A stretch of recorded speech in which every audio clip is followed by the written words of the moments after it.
Hello, everyone, and welcome back to the Rundown, where we talk about 2A news and conservative views. I will be your host today, Craig DeLuz, coming at you from the West Coast, the left coast, behind the Iron Curtain, otherwise known as the Sierras. But as we all know, I do not do this program by myself. That's right. My name's Mike Piwowarski, coming to you live from the East Coast. That's the coast with the most, from the co-host with the most here on the Rundown. 2A views, conservative news. And how you doing today, Craig? How's your Monday going? How's my volume today? Your volume appears to be pretty good, pretty good. Folks, you may notice that we are both in two separate locations. Mike is at our good friends of Lion Arms, so he's kind of used to that setup. But I'm actually at a client's using a green screen behind me, so little bit of how shall we say, little bit of Jimmy rigging to get everything going right here today. Who's this Jimmy? I think he's offended by that. He probably is, but he'll get over it. He got bigger problems to worry about. Yes, he does. Yes, he does. How was your weekend, my friend? Let me think.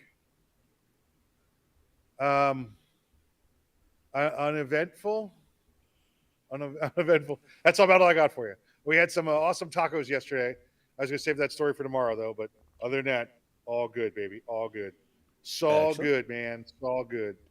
That is actually always good to hear. Mine was actually eventful. We had my grandson's first birthday party, so that was loads of fun. Tons of kids, tons of adults, libations, food. Any was fights? all good. Any fights? Anybody call the police? No fights, no police. No. Maybe his second birthday then. Maybe on his second birthday. There you go. Yeah, on the second birthday, we'll consider being a little less civil. How about that? There you go. Any giant barbecue fires? You got to roll Charlie around in the dirt. He'll be okay. No, none of those. We don't invite those kids to the cookouts where we have kids. We don't invite those folks. No Uncle Gus over there starting a fire. No. Aunt Bunny didn't show up. Huh? She didn't fall down the stairs. Aunt Bunny didn't show up. She didn't fall down the stairs. No Aunt Bunny. No Aunt Bunny. But your Eddie Murphy references are totally on point. That's it. She got a mustache. She got a mustache.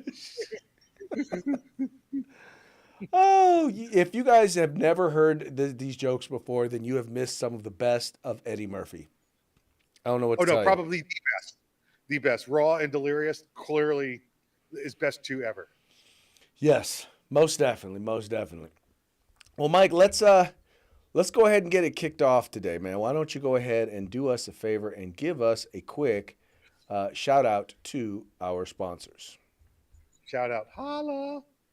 Hey, let's say hey to our good friends over at Hitman Industries. That's hitmanindustries.net. Hitmanindustries.net. If you got yourself an AR in the past 5 years, probably got one of their barrels and don't even know it. Well, now you could buy from them factory direct. Just get on over to hitmanindustries.net. California Republican Assembly fighting a good fight behind enemy lines. Now you can take part in California's future today. You want the best in tactical concealed holsters on the market? Get on over to Hog Holsters. That's HAWG holsters.com, hogholsters.com. Use the discount code The Rundown. That's all one word, no spaces, all caps. Get yourself a nice little discount. And if you're looking for the best in field gear, for tactical gear, for heading outdoor to do some mayhem stuff, get on over to uscombatgear.com where you can get everything but the gun. And of course, today's special sponsors, special guest sponsor, our friends over at Lion Arms, and their email address is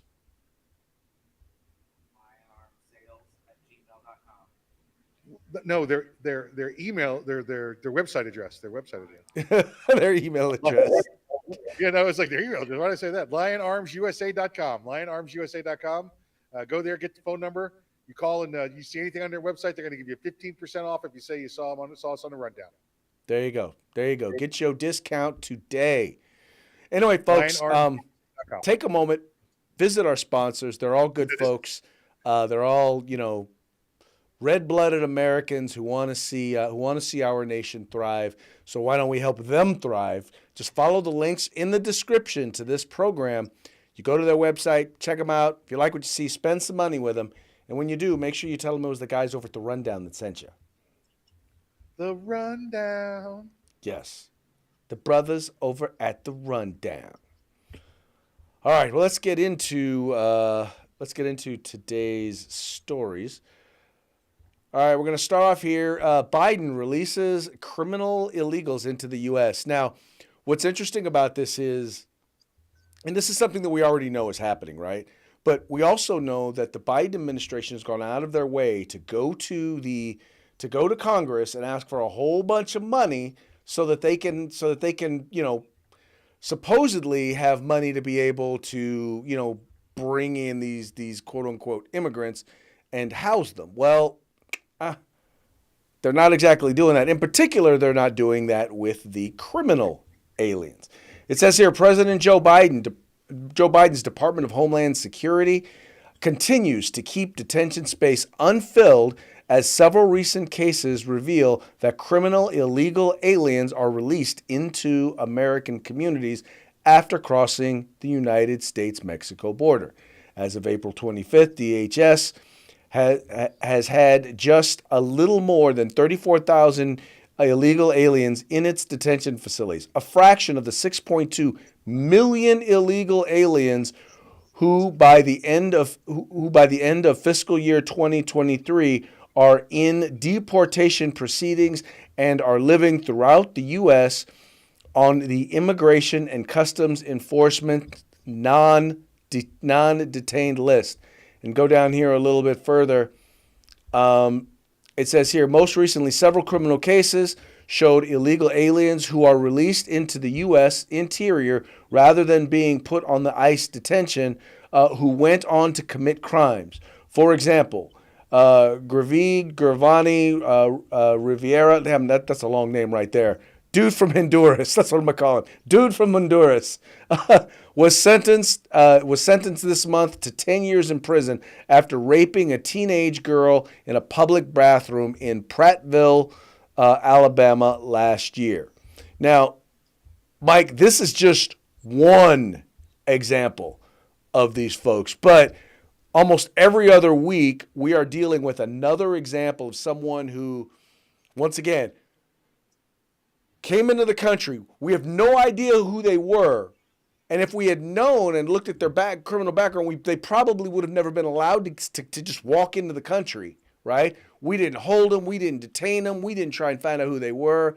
And they went on to commit a crime. And we know that they're committing crimes like rape, murder, you name it, armed robbery, all of the home invasions, you name it. They are victimizing people here in the United States, all because Alejandro Mayorkas and President Joe Biden refused to actually enforce immigration law and enforce our borders. Absolutely. Craig, read the story back up for me for 1 second. Let's take a look here. I want to make sure I get the guy's name right. And also, I want to note that for some reason, after reading this story, I have this urge for McDonald's French fries. I don't know. I have no idea where that came from. No idea why. With a name like Giovanni Rivera Savala, Craig, how reliable is a background check? Okay, when you got 4 or 5 different names and you're from a foreign country that doesn't have birth certificates, that doesn't have safe ID checks, like we have now. When you have to get your driver's license with your real ID. If you want to fly, you have to have the federally certified. That's why all of our Puerto Rican American friends all have 2 last names now, because when they went through the process of getting a real ID, all of their birth certificates have mother's name versus Dash's father's name. So they all picked up another half of their last name. So trying to keep track of who they are, I don't know who you do a background check on them with a name based. You could do the fingerprint based, but do you really think down there in the outskirts of Honduras, they're doing fingerprints and uploading them into the Interpol system if the guy's been charged with some local felony? It's damn near worthless. Well, it is worthless, but what's even more worthless is the fact that we are simply just letting these folks in. Oh, I mean, that's the hard thing. That's why it's horrific, because we know the background checks are worthless, whether we do them or not. And we're still letting them in because guess what? We need those numbers for the next for the next census so we can bump up those electoral college votes. I'm beside myself when you consider. I mean, and by the way, there is a reason why even in places like California, you're starting to see runs on gun stores, people going to buy guns. There's a reason why you're starting to see like a dramatic increase in concealed carry permits, because you're, once again, it's not just about immigration. It's not just that you're letting people into the country. It's you don't know who you're letting into the country, and many of them are criminals. Not all of them. I won't even say most of them, but enough that are making a significant difference in increasing crime within our communities. And the thing that the funny part is that they know, like in places like California and New York, they can go and commit a violent crime and they'll be back out on the streets the same day. Craig, I'm going to differ from you and say most of them are criminals, because if you intend to come into my country illegally, you're a criminal. Okay. Well, yes. If your first step into my country is an illegal one, you're a criminal. I agree. I'm talking about before they illegally entered the country. I know what you mean. They didn't have criminal backgrounds. A lot of these folks, a huge percentage of these folks now. And once again, if you're letting in 6 million people, right? And what? 5% of them are criminals? Well, how many people have you let in, right? Yeah, 300. That's 300,000 criminals. That's 300,000 criminals that have now entered into the country, and you have no idea. Criminals that you could have prevented if you actually made them go through the actual immigration process. Yeah. Yep. Absolutely right. Absolutely. And this is the world in which we are living these days, folks. These are the things. These are this is the situation that we are dealing with now here in places like California and places like in the United States, because they're, as much as we'd like to say that they're not, they're shipping them all over the country. Everybody's getting a little taste of it. But right. At least in places like Florida, as soon as they go to commit a crime, they don't just throw the book at them; they throw the whole jail at them. Oh yeah, yeah. They take them out for training purposes. You know, they take them outside and all right, it's time to work on our use of force techniques. Let's come on outside with these criminal aliens. Yep, exactly. And by the way, that leads us to our next story, which has to do with NYC carry applications increasing in number. Now, it's kind of weird because when you think about New York City and concealed carry, it was like from 0 to 1 was a huge increase in terms of applications. Yep. Well, now there are a whole lot more applications that are taking place there in New York. And quite frankly, it's happening because, well, in no small part because of the, how shall we say, the influx of criminal activity of folks coming from other countries, including Venezuela. And by the way, look, there's the McDonald's thing again.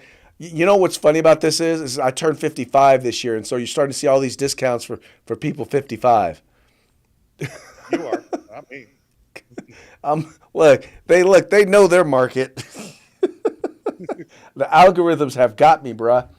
Anyway, so it says here, NYC carry applications on the rise in response to crime concerns. It says the number of New York City residents applying for concealed carry license is growing by leaps and bounds compared to the pre-Bruin days. Though how many of those applications have been approved is an open question. The NYPD Licensing Bureau reports that more than 13,000 applications were submitted in 2023, with another 3,300 or so turned in between January 1 and March 3rd of this year.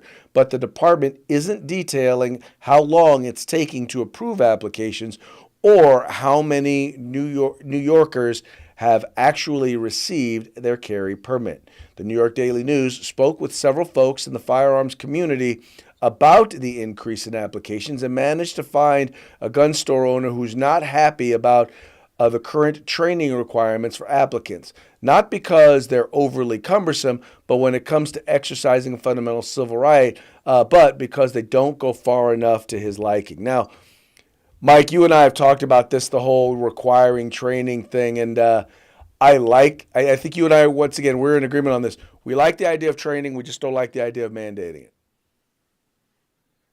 Yeah, and again, listen, if you're any kind of responsible adult, when as soon as you get something that you know to be dangerous, you're going to get some training on. Listen, nobody buys a new toaster without going on YouTube to figure out how it works. Okay, we get that. You're responsible. We want you to get training, but again, like Craig said, we're not putting it forward towards the mandate. Craig, prior to Bruin decision, roughly 9.5 million people living in New York City, 2,000 concealed weapons permits in that city. So under 0.2% of the people had a permit, 0.2. So now they've gone 5-6 times that amount, right, Craig? They're still not at 1% yet. Well, in places like San Francisco, they actually had literally it was like 9 people out of a city of over 1 million people. There were 9 people who had concealed carry permits, and every single one of them had a tie to law enforcement or the DA, politician or something. Yeah. Exactly. 9 people. Now, I don't know what it's at now, but now they're adding in, once again, the additional training requirements. And what they've done is that the training requirements haven't been made they've doubled. It's not crazy onerous, but it is. But what they also did was they took trainers who were certified NRA instructors, and they said that no longer qualifies you for being an instructor. You actually have to get post certification in order to be a concealed carry trainer here in California, which meant that people who were trainers had to spend a lot more hours just to get certified to be able to teach concealed carry. Craig, does that sound overly burdensome for you, for people to be able to? Well, that is overly burdensome, most definitely. They figured, they'll get the people to go take the classes. Now let's just make sure the classes aren't there for them to take. Exactly right. Exactly right. Anyway, folks, and by the way, this is in no small part due to item number 1, the criminal aliens that have been released into the United States. In fact, we talked about this on a previous show.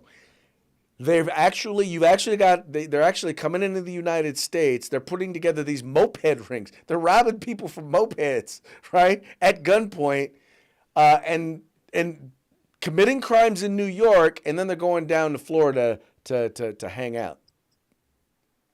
That's right. They're criminals. They just don't look cool doing it. Well, I think that's pretty close to how they probably do it. At least I know in Brazil, I know that's a common thing. The whole little moped thingy. Yeah, well, we know what they say about riding mopeds here in this country, so they're just gonna have to get used to that. Yeah, well, hey, in their eyes, they're getting paid, so I don't think they're particularly worried about it. Yep.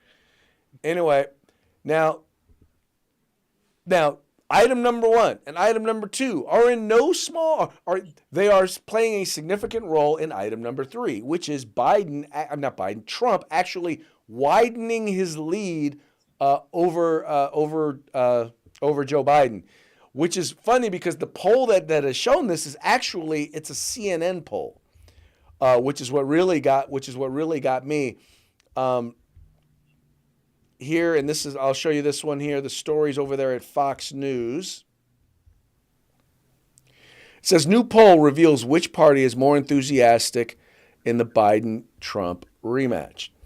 New 2024 national poll in the Biden-Trump rematch points to glaring partisan divide in enthusiasm. It says Republicans are significantly more enthusiastic about the 2024 election rematch between President Biden and former President Donald Trump than either Democrats or independent voters, according to a new national poll. The survey, released Monday by the Mammoth University Polling Institute, also spotlights the enthusiasm among all registered voters in Trump-Biden rematch, which, while remaining under 50%, has jumped 12 points just over the past year to 39%.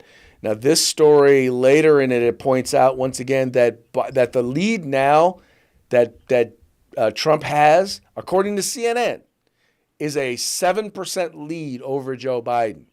Now, if the last election was any indication, he was actually at this point 3 points behind Joe Biden in the polls. So, I mean, we literally, and I think that barring something really, really weird happening, we could be looking at a landslide victory for Donald Trump. The only thing that I have concern over, Craig, is it's a CNN poll, so nobody has any clue if it's accurate or not. You know, we know how far they erred in the one direction last time. I mean, this could literally be monkeys throwing darts at a dartboard here. We have no idea where they're coming up with these numbers from. True, but here was the thing: it is an outlier poll, so I know that it's chances are of the accuracy of it are questionable. But the thing that's most notable is there is not a single poll out there that I have seen that has Biden leading outside of the margin for error. Not a single one. Oh yeah, listen, everything right now is definitely leaning that way. But we're in the 4th month here. We got 7 months more to go, or 6.5 more months to go, to just over 6 months to go until the election. We'll see, because every day, Craig, they're looking for something to turn up on this guy.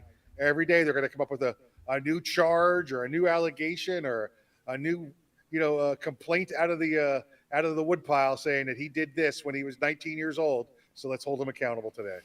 I'm going to tell you, I honestly believe that this trial is going to, in the end, in particular, the trial that they're running right now is the one that is going to eventually put Donald Trump over the top, because people are going to start to see, because really, there's talk of all the sex with porn stars and all of that, but in the end, it is literally he filed paperwork wrong.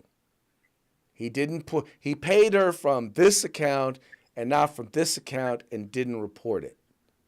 That's the crime. And he did it a bunch of times. By the way, the crime of which is a misdemeanor.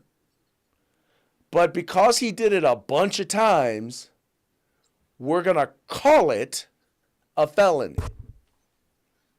Yeah, and it can't be a felony until you've been convicted of those misdemeanors a certain number of times. So, it's ridiculous. And Craig, don't forget this week, and I know we didn't do the story today because it's still developing, but we're hearing, rumblings out of the Supreme Court that the special prosecutor's office does not have authority. Yes, and that's, by the way, that is going to be a big one, because that's the one that's actually the one that isn't that the one that Justice Thomas is asking about? Yes. Because ultimately, Jack Smith was never qualified to be a special counsel. Correct. And what they're also saying is, they're like, wait a minute.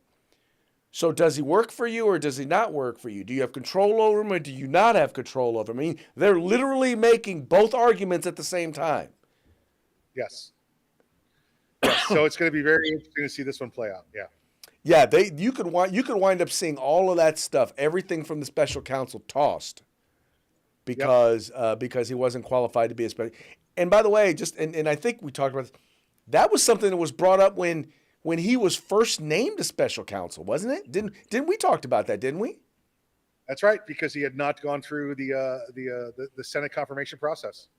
Yeah, but once again, whether it's not enforcing our southern border or ignoring our border laws, whether it's ignoring the Supreme Court when it comes to forgiving student loan debt, whether it's writing regulations like redefining Title IX to basically create an end to women's sports.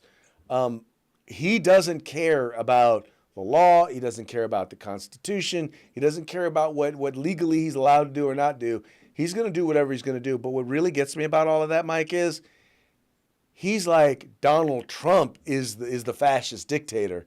And yet here he is doing everything possible to be a fascist, to exemplify himself or make himself stand out as a fascist dictator. Hey, speaking of the Title IX issue, are you people in the rest of the country doing that? Because Captain Florida, our governor here, said, yeah, we're not doing that. Don't care. Come at me, bro, is what he said. We're not doing that here. Well, being here in California, you know, it's happening. Programs who do get federal dollars may, well, it depends. They may wind up trying to withhold those federal dollars. At least that's under the new Title IX. But I just don't understand how you can say that we're standing up for women and yet at the same time you're allowing men to compete against women in oftentimes, very often, in combat sports or physical sports, contact sports, where there are already dozens of examples of women getting injured, young girls getting injured Right. as a result. Yeah. Florida is one of those places like Texas, Craig, where we have the ability to tell the federal government when they throw the threat, well, we're going to withhold federal taxes from you. We say, have you not seen our economy? We're the one giving you taxes money so you can give it to other people. So maybe we'll just withhold money from you. We'll just withhold from you. That's what we'll do. By the way, I don't know if you saw this weekend also, the two of them met this week, former President Trump and Captain Florida Governor DeSantis, with the agreement that Governor DeSantis will now be on the campaign trail for President Trump. I did see that they met. I'm real interested. I would have loved to have been a fly on the wall because, I'm just going to be honest with you. You talk as bad about me as he did about Ron DeSantis, and I don't know that I'd be out campaigning for him.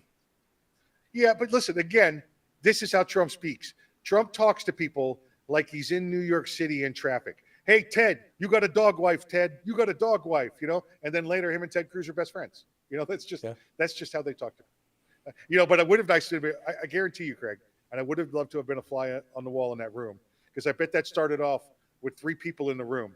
And every time one of them wanted to talk to each other, they said, hey, tell him I said this. No, you tell him I said this. And they're all in the same room together. They probably weren't talking to each other directly the first couple of hours. Yeah, I know. I'd have had a hard time with it. So, but who knows? I'm not the master salesman that Donald Trump is. So who knows what bargain was struck behind closed doors? Listen, I told you guys from day one that DeSantis was going to be on Trump team before this was over. Yeah. Well, let's be honest. If it's Trump or Biden, which that's pretty much what it is, you're going to be on Team Trump. Now the question is, are you going to be in the starting lineup, or are you just I'm on the team? Well, listen. Come on. You want to have a sports analogy? Let's see how good he plays. Let's see if he gets called up to the next level or not. Right. Well, I would know. I honestly don't know if I would want, if I were Ron DeSantis, that I would want to be called up to the next level. At least not yet. I'd finish my term out as governor. That's right. There you go. Now you're starting to think there, Craig. I wouldn't be making no moves anytime soon. I would not be his vice president. We'll put it that way. Well, that's you.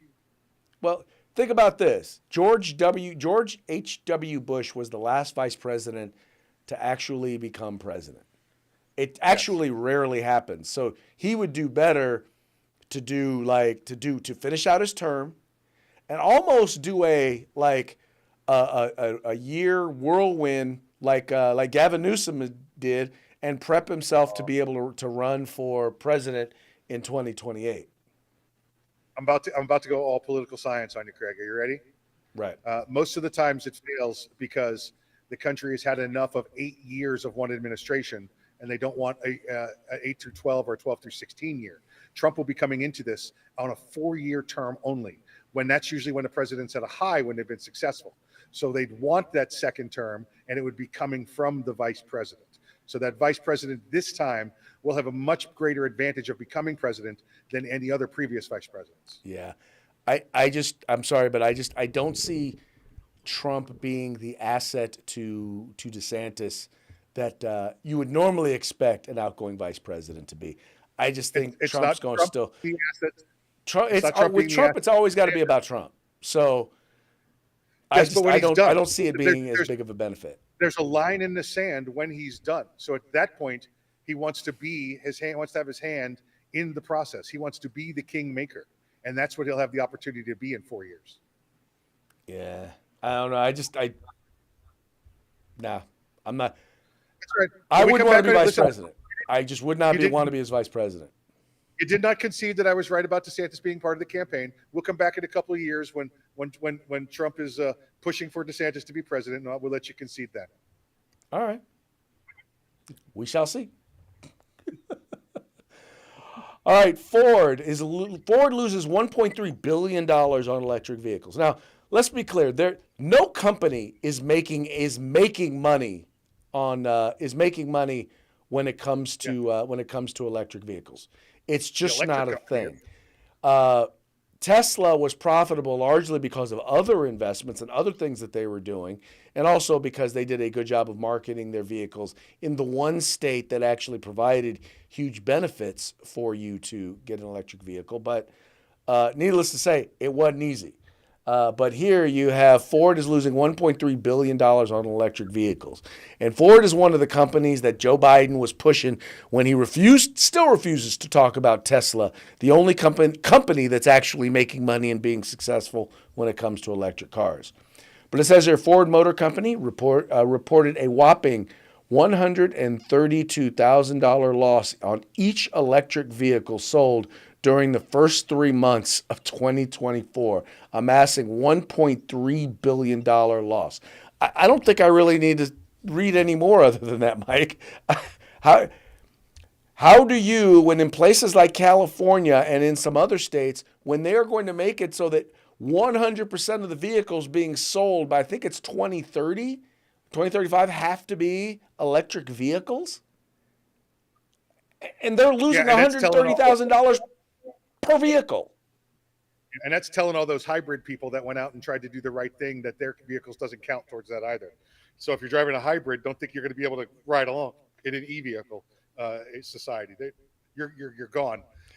Craig, there is another company besides Tesla making money on electric vehicles, and that's the electric company, right? They're making the dollars here. I honestly think, Craig, that the reason Ford is losing money on these vehicles because they didn't go out and create new Ford electric vehicle. They took Ford's most iconic car and said, let's redesign it and make it the Mustang E. And it looks like this weird bastardization of a station and a Mustang 2. Remember when Ford went to the Mustang 2, how they lost the market for 10 years? Well, I Yep. think that's what they've done again. They took the most iconic vehicle and said, get rid of it. Let's change it completely. Well, and Ford has a tendency to do that. They did the same thing with the F-150 with the Ford Lightning. Yeah. And like everyone, and let's put it this way: people who first drove it, they were like, "Oh, okay, this is nice," and then they tried to pull something with it. Yeah. Yeah. They got 60 miles to the charge. Yeah. Yeah. Yeah, bad juju. It was just bad. It was bad all the way around. Yep. Yep. They figured, hey, we'll take the number one selling vehicle in all of the United States and make it an e-vehicle. That'll work. And America went, no, sorry, bro. America went, "Yeah, really? What are you people doing? What did you do to my car?" Is what Yep. they basically said. Yep. Anyway. All right, folks. Well, hey, that's going to bring us around to our parting shots. Parting shots are brought to you by Hog Holsters. Just go to hogholsters.com. Use the discount code The Rundown, all caps, no spaces. Get your Hog Holster today. Today, once again, our parting shot is going to be brought to you by the Babylon Bee, courtesy of the Babylon Bee. Here it says the 10 essential life skills your kid will need to learn at an Ivy League university. And this is an important one because if you've been paying any attention, you know that Ivy League universities, well, let's just say they're educating our kids into imbecility. Anyway, number one, how to plagiarize dissertations. Learn from the real experts. Number two, Yep. how to pitch a Coleman pub tent purchased from Walmart by George Soros, because those polls can be a little tricky. How to chant in unison by repeating whatever the leader just chanted. If you've been watching the news stories, what's funny about that one, Mike, is they go from no justice, no peace, no justice, no peace, Now we want to tell them that they're going to have to stop. They're imperialistic, yada, yada, yada, yada, yada, yada. And I'm like, really? Yep. Yep. Okay, number 4, how to hate all bad people. And by all bad people, we mean whoever you're told to hate. How to kill at 50 yards with your body odor. Wow, you can be a They've been deadly doing that for assassin. years, yeah. How to have drug-induced gay sex for Palestine. I thought you Wow. were going to skip that one. I thought for sure you were skip that one. No, because that is probably the most appropriate one. Let's see. Yeah. How to have an opinion on conflicts between countries you're not able to locate on a map. Okay, that happens. Yeah. How to leverage a degree that costs you $500,000 into a lucrative job selling overpriced coffee. There you go. Number 9, how to treat STDs in the field. Yeah. Soldiers And then have been number- doing that for years. Yeah, you learn that. That's a military skill. Yeah. Soldiers. And number 10, how to make your parents reconsider their deeply held liberal values. I think There you that go. probably kind of comes with the territory. Yep. Yep. Oh, By the good way, can I stuff. just pat Babylon B on the back for their new slogan? That just I love it. It's great. It's the Babylon B. Fake news you can trust. Fake news you can trust. You know, I'll tell you, coming up to the election, there's a lot of places, a lot of like Google and Facebook, and all of these folks now are doing seminars on quote unquote fake news. And I'm like, well, if you're talking about fake news and you're not mentioning MSNBC, CNN, the New York Times, then Yeah. you're ignoring 90% of the problem with fake news. Although I will say this, I am getting frustrated with people who are posting memes that are like, you know how you see a meme and you're like, okay, that's too good to be true, and then you look it up and you find out it is, and you're like, Yeah, those are lies. Yeah. yeah, it's called a lie. How about this? How about you not repeat lies? How about we do? That's right. How about as conservatives, we do that? Just saying. I'm Anyway, with you. I wouldn't even redistribute them if they've got grammatical or spelling errors. I mean, that's how, no, you are a I have unique. problem. You are a unique individual in that way, and I have mad respect for you for that.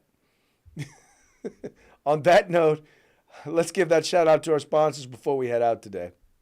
Yeah, Hitman Industries, hitmanindustries.net. You can get AR rifles and AR pistol barrels in any caliber you desire, any length you desire for your next AR build. Hit them up at hitmanindustries.net. California Republican Assembly, fighting the good fight behind enemy lines. Check them out and be part of California's future today. And if you want the best in tactical gear, field gear on the market, get on over to uscombatgear.com. And don't forget, this week, if you call lionarmsusa.com, go to lionarmsusa.com, get their phone number and tell them you saw us on the rundown, you're going to get 15% off anything on the website. Folks, they ain't lying over at Lion Arms, let me tell you. You can't hide their lion arms. Good stuff, good stuff. What? Well, Mike, thanks. Always fun, always cool hanging out. We will be back tomorrow, folks. Tomorrow, same bat time, same bat channel. Tune in. Till then, y'all have fun.